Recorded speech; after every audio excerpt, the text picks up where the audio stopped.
Hi friends, आप लोगों को Krishna Kumar classes tech room में स्वागत है। आज मैं आप लोग के लिए 10th क्लास के बायोलॉजी का जैव प्रक्रम जो फर्स्ट चैप्टर है उसके ऑब्जेक्टिव लेकर आया हूं। आप लोग से कोशिश है कि ऑब्जेक्टिव को ध्यान से देखें और पूरा वीडियो को देखें और ज़्यादा से ज़्यादा हो तो इस चैनल पे बच्चों को जोड़ें ताकि उन लोगों को सबको लाभ मिल सके। चलिए हम लोग चलते हैं अपने सब्जेक्ट पे। वे पौधे जिनका पोषण सड़ी गली चीज़ों पर आश्रित रहता है कहलाता है। मतलब वैसा जीव जो सड़े गले पदार्थ से भोजन करता है उसे हम क्या बोलते हैं? मृतजीवी। यानी जो वस्तु सड़े गले चीज़ से प्राप्त करता है उसे हम क्या कहेंगे? मृतजीवी। स्वपोषी क्या कहा गया है? स्वपोषी भोजन के लिए आवश्यक है। तो स्वपोषी आप जानते हैं कि पौधे प्रकाश संश्लेषण क्रिया करते हैं तो उनको क्लोरोफिल चाहिए, सूर्य के प्रकाश चाहिए, H2O एवं CO2 चाहिए, यानी सभी चाहिए। नेक्स्ट हम लोग क्वेश्चन को देखेंगे, आपको स्क्रीन पर दिखाई दे रहा होगा। इनमें कौन प्रकाश अंगक है? इनमें कौन प्रकाश यानी प्रकाश को सोखने का काम कौन करता है? तो कौन करता है बाबू? हरित लवक करता है। देखिए आपको जो दिक्कत हो कमेंट्स कीजिए, ठीक है, और सारा कमेंट्स करके आंसर दीजिए। इसका जितना हम क्वेश्चन दे रहे हैं सारा कमेंट्स में इसका आंसर दीजिए आप लोग। फिर कहा गया वायुमंडल में CO2 का कितना प्रतिशत है? तो आप जानते हैं कितना है? 0.3%। कितना है बाबू? 0.3%। इसका ध्यान हम सॉरी यह नहीं होगा, 0.03% होगा, ठीक है। यहाँ ध्यान दीजिएगा। ग्रहणी भाग है तो किसका है बाबू? छोटी आंत का। ग्रहणी किसका भाग है? छोटी आंत का। नेक्स्ट हम क्वेश्चन देखेंगे, आपके स्क्रीन पर दिखाई दे रहा होगा। जैव प्रक्रम के अंतर्गत आता है।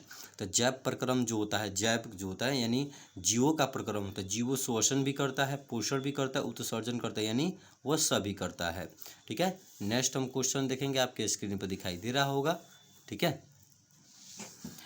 कहा गया है आपसे कि क्वेश्चन है, देखिएगा ध्यान से क्वेश्चन को देखिएगा, आपको दिखाई दे रहा होगा शायद स्क्रीन पे। जीवन के लिए आधारभूत गतियाँ है। तो जीवन की आधारभूत गतियाँ किस पर बाबू? आणविक गतियाँ है। कौन गतियाँ है? आणविक, क्योंकि कोशिका जब संचालन करेगी तभी जीवन बसेगा, ठीक है। नेक्स्ट, सजीवों की कोशिकाओं में होने वाली रासायनिक क्रियाएं कहलाती है। तो इसका आंसर क्या हो जाएगा? उपापचय हो जाएगा। नेक्स्ट हम क्वेश्चन देखते हैं जो आपके स्क्रीन पर दिखाई दे रहा होगा।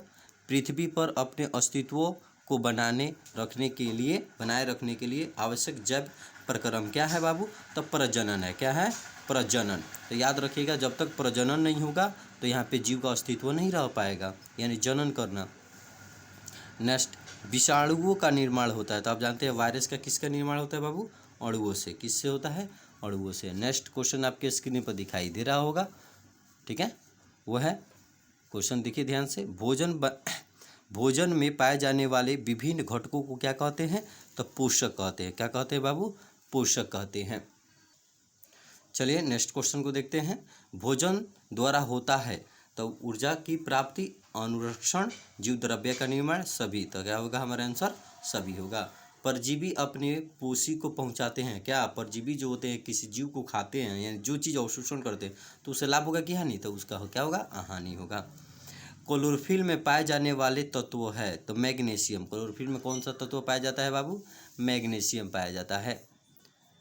पौधे प्रकाश संश्लेषण के लिए आवश्यक CO2 को प्राप्त करते हैं किसके माध्यम से? स्टोमा के माध्यम से, ठीक है। मनुष्य के मुख में पाए जाने वाले दांतों के प्रकार होते हैं। तो इसका आंसर क्या होता हो जाएगा? 4 हो जाएगा। मुख में स्रावित होने वाले 4 लार में उपस्थित होते हैं। तो इसका आंसर क्या हो जाएगा? एमाइलेज हो जाएगा, ठीक है। चलिए नेक्स्ट क्वेश्चन को हम लोग देखते हैं। पेप्सिन एंजाइम स्रावित होता है। तो पेप्सिन कहाँ स्रावित होता है? तो आप जानते हैं कि पेप्सिन कहाँ स्रावित होता है? आमाशय में स्रावित होता है। आमाशय की भित्ति में पाई जाने वाली ग्रंथियाँ है। तो आमाशय की भित्ति में कौन सी ग्रंथि पाई जाती है? तो आंसर क्या हो जाएगा आपका? गैस्ट्रिक ग्रंथि। नेक्स्ट क्वेश्चन को आप देखिएगा। आमाशय में गैस्ट्रिक ग्रंथि द्वारा स्रावित होता है तो पेप्सिन भी होता है, हाइड्रोक्लोरिक भी अम्ल भी होता है और म्यूकस भी होता है, और इनमें सभी मार देंगे। नेक्स्ट हम देखेंगे क्वेश्चन को। पेप्सिन द्वारा पाचन होता है। तो प से पेप्सिन और प से प्रोटीन याद रखिएगा। पेप्सिन से प्रोटीन का पाचन होता है। और वसा का पाचन पूछेगा तो किसके, लाइपेज के माध्यम से हो जाएगा। लेकिन यहाँ क्या पूछा है, पेप्सिन के द्वारा पाचन किसका होता है, तो प्रोटीन का। आहार नाल का सबसे लंबा भाग है। तो आहार नाल का सबसे लंबा भाग क्या होता है बाबू, छोटी आंत होता है। चलिए नेक्स्ट क्वेश्चन को देखते हैं। हरे पौधों में पोषण की विधि कहलाती है। तो क्या कहलाती है बाबू, स्वपोषण कहलाती है। क्या कहलाती है, स्वपोषण कहलाती है। अमीबा है, तो अमीबा क्या है, प्राणी संभोजी। अमीबा क्या है, प्राणी संभोजी है।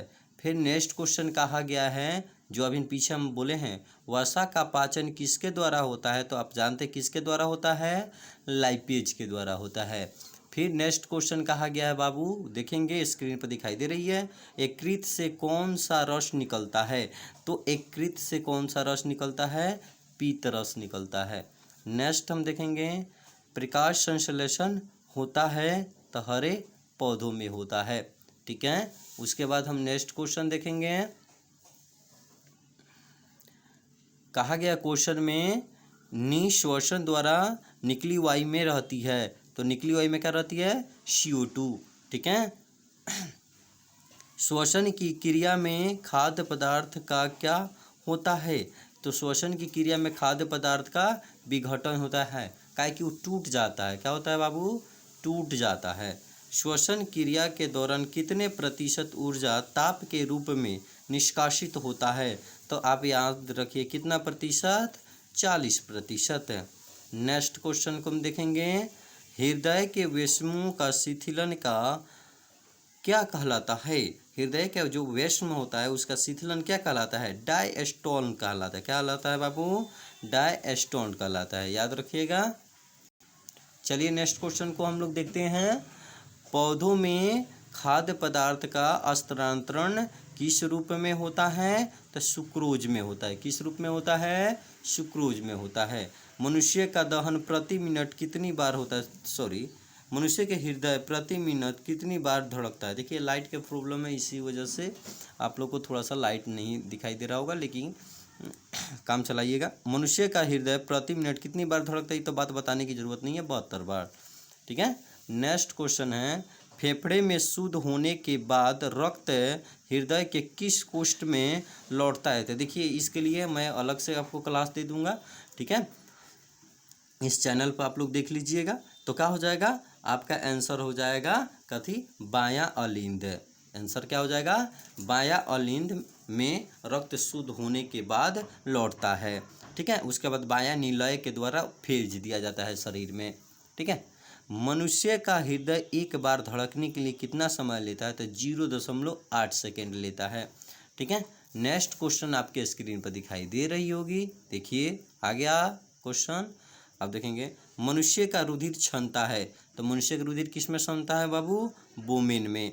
ठीक है, रुधिर का तरल माध्यम क्या कहलाता है बाबू, प्लाज्मा थेरेपी सुने हैं ना, कोरोना में आया है। तो रुधिर का तरल माध्यम क्या कहलाता है, प्लाज्मा थेरेपी। यही है जो आपके रोग प्रतिरोधक क्षमता के बारे में बतलाता है। नेक्स्ट है, रक्त को थक्का बनाने में सहायक होता है। देखिएगा 2 बार लिखा गया है। ठीक है, तो क्या सहायक होता है बाबू, प्लेटलेट होता है। कौन होता है, प्लेटलेट होता है। नेक्स्ट क्वेश्चन, रक्त लाल होता है तो किसके कारण, हीमोग्लोबिन के कारण। उसके बाद नेक्स्ट क्वेश्चन आपके स्क्रीन पर दिखाई दे रहा होगा, निम्नलिखित में कौन एमिनो अम्ल के विखंडन से बनता है, NH3। ठीक है, थैंक यू। इस वीडियो को ज़्यादा से ज़्यादा लाइक और शेयर कीजिए, सब्सक्राइब कीजिए। ठीक है, धन्यवाद।